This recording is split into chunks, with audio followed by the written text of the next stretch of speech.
Hello বন্ধুরা, চলে আসলাম একটি নতুন ভিডিও নিয়ে। আশা করি টাইটেল আর থাম্বনেল দেখে তোমরা বুঝে গেছো যে আজকের ভিডিওটি কী নিয়ে। আজ বেসিক্যালি আমি ডিসকাস করব যে এখন আইটি মার্কেটের সিচুয়েশন কেমন চলছে। আর এটা কোনো স্ক্রিপ্টেড ভিডিও না, মানে ভিডিও বানানোর আগে আমি কোনো রকম স্ক্রিপ্ট লিখিনি, আমার যা মনে আসবে তোমাদের সাথে আমি শেয়ার করব। তো যারা আইটিতে আসতে চাইছে এই ভিডিওটা আশা করি তাদের জন্য অনেক বেশি হেল্পফুল আর ইনফরমেটিভ হবে, তাই ভিডিওটাকে শেষ পর্যন্ত কিন্তু দেখতে থাকো।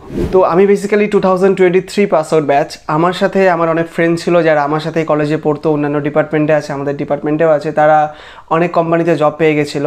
আর এখনও পর্যন্ত কিন্তু তারা তাদের জয়নিং ডেট বা অনবোর্ডিং এখনও পর্যন্ত পায়নি। এটা 2024 জুলাই চলছে, আর আমাদের 2023 জুলাইতে প্রায় আমাদের কলেজ লাইফটা শেষ হয়ে গেছে। মানে কলেজ লাইফ শেষ হয়ে যাওয়ার পরে 1 বছর চলে গেছে, এখনও প্রচুর স্টুডেন্ট আছে যারা কিন্তু এখনও পর্যন্ত জয়নিং ডেট পায়নি। তারা কোনো না কোনো কোম্পানিতে প্লেসড, তাদের সেখানে হয়ে গেছে প্লেসমেন্ট, কিন্তু এখনও পর্যন্ত কিন্তু তারা জয়নিং ডেটটা পায়নি। আমি স্পেসিফিকভাবে কোনো কোম্পানির নাম বলছি না, কিন্তু কিছু কিছু কোম্পানি এমন আছে যে তারা জয়নিং ডেট 6 মাস 1 বছর এরকম করে পিছিয়ে যাচ্ছে। যখন বলছে তোমাদের 6 মাস পরে তোমাদের সাথে কন্ট্যাক্ট করবো, তারপরে যখন 6 মাস আসে তারপরে বলছে আবার 6 মাস পরে তোমাদের সাথে কন্ট্যাক্ট করবো। কিছু কোম্পানি এমনও আছে যে যারা জয়নিং ডেট দিয়েছে 6 মাস পরেই জয়নিং ডেট দিয়েছে যে এই দিন তোমাদের জয়নিং, আর জয়নিং ডেট দিয়ে দেওয়ার পরেও, অফার লেটার দিয়ে দেওয়ার পরেও তাদেরকে বলেছে যে এখন মার্কেটের সিচুয়েশন খুব খারাপ, তোমাদেরকে আমরা জয়নিং দিতে পারবো না। তো তারা 6 মাস 1 বছর ওয়েট করার পরে যখন জয়নিং ডেট হাতে পেলো, তারপরে তারা খুশি হয়ে ফ্লাইটের টিকিট, ট্রেনের টিকিট, ইভেন পিজি পর্যন্ত তারা বুক করে নিয়েছিল অনেক দূরে। ধরো তারা ওয়েস্ট বেঙ্গলে থাকে, তারা হায়দ্রাবাদে পিজি বুক করে ফেলেছে বা ব্যাঙ্গালোরে করে ফেলেছে, সেখানকার টিকিট কেটে ফেলেছে। তারপরে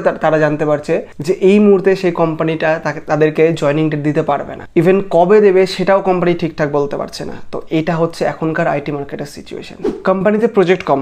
আগে কি হতো আমি সিনিয়রদের থেকেও শুনেছি, যখন কোম্পানিতে প্রচুর প্রজেক্ট থাকে তখন ট্রেনিং হতেই দেখবে তারা কোনো না কোনো প্রজেক্টে ঢুকিয়ে দিয়েছে, বা ট্রেনিং শেষ হতেই প্রায় প্রত্যেকের প্রজেক্টে চলে গেছে। এখন যেহেতু প্রজেক্ট কম, ট্রেনিংটাই প্রচুর লেন্দি, অনেকদিন ধরে ট্রেনিং চলছে, ট্রেনিংয়ের পরে বেঞ্চে যাচ্ছে, মানে ট্রেনিং শেষ হয়ে গেছে, কোনো প্রজেক্ট নেই, আইডল সিচুয়েশনে তারা আছে।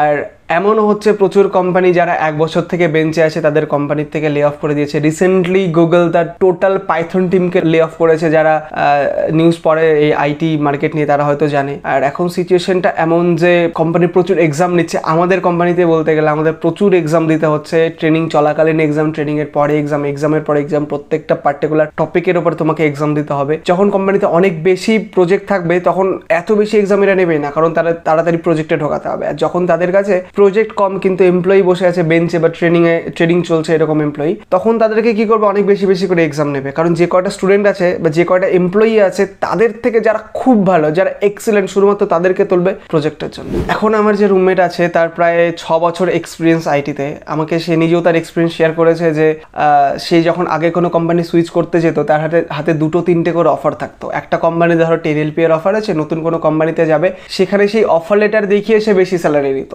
সেখান থেকে যখন অফার লেটার পেয়ে যেত, তারপরে অন্য কোম্পানিতে যখন যেত সেই অফার লেটারটা দেখে বেশি স্যালারি নিত। মানে 2-3টা অফার লেটার তার কাছে সবসময় থাকতো, আর সেটা দেখে অন্য কোম্পানিতে যেই কোম্পানি তাকে বেশি প্যাকেজ দেবে সেখানে সে যেত। কিন্তু এখন সিচুয়েশনটা এমন, সে এই কোম্পানিটা সুইচ করতে চাইছে গত 2 মাস থেকে, এখনো পর্যন্ত তার হাতে কোনো নতুন অফার নেই যে এই কোম্পানিটা ছেড়ে সে সেখানে যাবে। তো একজন এক্সপিরিয়েন্সে 6 বছর ধরে আইটিতে জব করছে, তার পক্ষে কোম্পানি সুইচ করা এতটা প্রবলেম হয়ে যাচ্ছে। তোমরা ভাবতেই পারো এখন একজন ফ্রেশারের জন্য আইটিতে গিয়ে প্রজেক্ট করা কতটা বেশি কঠিন। তো আমার এই ভিডিওটা বানানোর মোটিভ যারা কলেজ লাইফে আছে, আইটিতে আসতে চায়, তাদেরকে ডিমোটিভেট করা একদম না। অবভিয়াসলি আইটিতে কেরিয়ার আছে। হ্যাঁ, এখন মার্কেটটা খারাপ, এখন অনবোর্ডিং হচ্ছে না, প্লেসমেন্ট হচ্ছে না। তো 1 বছরে বা 2 বছরে অবভিয়াসলি আশা করি মার্কেট ঠিক হয়ে যাবে, আমরা এই আশায় রাখছি। তো যারা আইটিতে আসতে চায়, আইটির জন্য খাটছে, অবভিয়াসলি তোমরা তোমাদের চেষ্টা চালিয়ে যাও। হ্যাঁ, মার্কেটের অপরচুনিটি কম, বাট এমন নেই যে অপরচুনিটি একদম নেই। এখন অপরচুনিটি আছে, প্রচুর কোম্পানি আছে, এখনো হায়ার করছে। আগে কি হতো যে যেই পরিমাণ তোমাকে খাটতে হতো একটা জব পাওয়ার জন্য, এখন তার থেকে অনেক বেশি খাটতে হবে।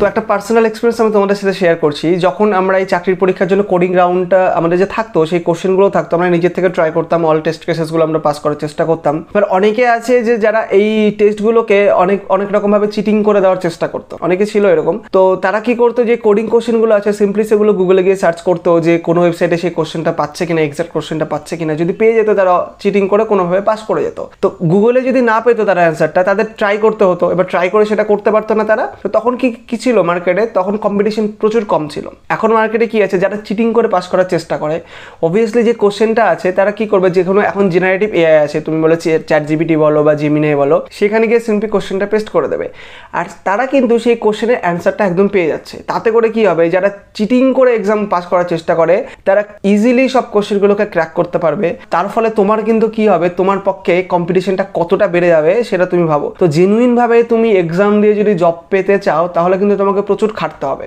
তুমি যদি এটা ভেবে থাকো না আমি তো কোডিং জেনুইন ভাবে দিচ্ছি, আমি ইন্টারভিউতে গিয়ে আমি ইন্টারভিউ ক্র্যাক করে ফেলবো, কিন্তু যারা এরকম চিটিং করে এক্সামগুলো দিচ্ছে তারা কিন্তু এই কোডিং রাউন্ডটা ক্লিয়ার করে ফেলছে, ইন্টারভিউতে গিয়ে অবভিয়াসলি তারা ফেসে যাবে, কারণ তখন আশা করি চিটিং করতে পারবে না সেভাবে। তো কোডিং রাউন্ডটাও যদি তোমাকে ক্লিয়ার করতে হয়, তোমাকে কতটা বেশি খাটতে হবে যে যাতে করে তুমি নিজে থেকে সমস্ত কোডিংগুলো লিখতে পারো। তো এটা একটা দিক যে তোমাকে প্রচুর ভালো করে খাটতে হবে। আর আরেকটা কথা আমি তোমাদেরকে বলতে চাই, যে এই কথাটা আমি আগেও বলেছি যে আইটিতে জব পাওয়ার থেকে জব টিকিয়ে রাখা অনেক বেশি কঠিন। তো অনেকে যদি ভাবে যে আমি চিটিং করে আইটিতে জব পেয়ে যাবো, অনেক ভালো প্যাকেজ পেয়ে যাবো, তো তার পক্ষে সেটা মোটেই ভালো হবে না। কারণ এখানে এসে তোমাকে কাজ করতে হবে, কাজ করতে পারলে তুমি কোম্পানিতে থাকবে, কাজ করতে না পারলে কোম্পানি তোমাকে রাখবে না, কোম্পানি তোমার উপরে 1 টাকাও খরচ করবে না। তো সেই কথাগুলো মাথায় রেখে কিন্তু আমাদের কোম্পানিতে আসতে হবে। তো সবশেষে আমি এটাই বলবো যে যারা আইটিতে আসতে চায় তারা অনেক বেশি পরিমাণে খাটো, যাতে করে যেইটুকু অপরচুনিটি আছে সেটাকে তোমরা ক্র্যাক করে নিতে পারো। আর আশা করি 1-2 বছরের মধ্যে এই সিচুয়েশনটা ভালো হয়ে যাবে, তখন অপরচুনিটি আরও বাড়বে। আর এটাই আমার বলার ছিল। কারো যদি কোনো কোশ্চেন থাকে অবভিয়াসলি কমেন্টে করবে, আমি সেখানে তোমাদের রিপ্লাই দেওয়ার চেষ্টা করবো। যদি তোমরা ফেসবুকে এই ভিডিওটা দেখে থাকো, আমার ইউটিউব চ্যানেলের লিঙ্ক এখানে পাবে, সেখানে গিয়ে কমেন্ট করবে, কারণ ইউটিউবে আমি সবাইকে রিপ্লাই দেওয়ার চেষ্টা করি, ফেসবুকে খুব একটা অ্যাক্টিভ আমি থাকি না। আর ভিডিওটা হেল্পফুল হলে তোমরা লাইক করবে, অবশ্যই চ্যানেলটাকে সাবস্ক্রাইব করে দেবে, তোমার বন্ধুকেও শেয়ার করে দিও, তারও যদি এই ইনফরমেশনগুলো একটু হলেও হেল্পফুল হয়। খুব তাড়াতাড়ি দেখা হচ্ছে নতুন ভিডিওতে। আজকের মতন টাটা।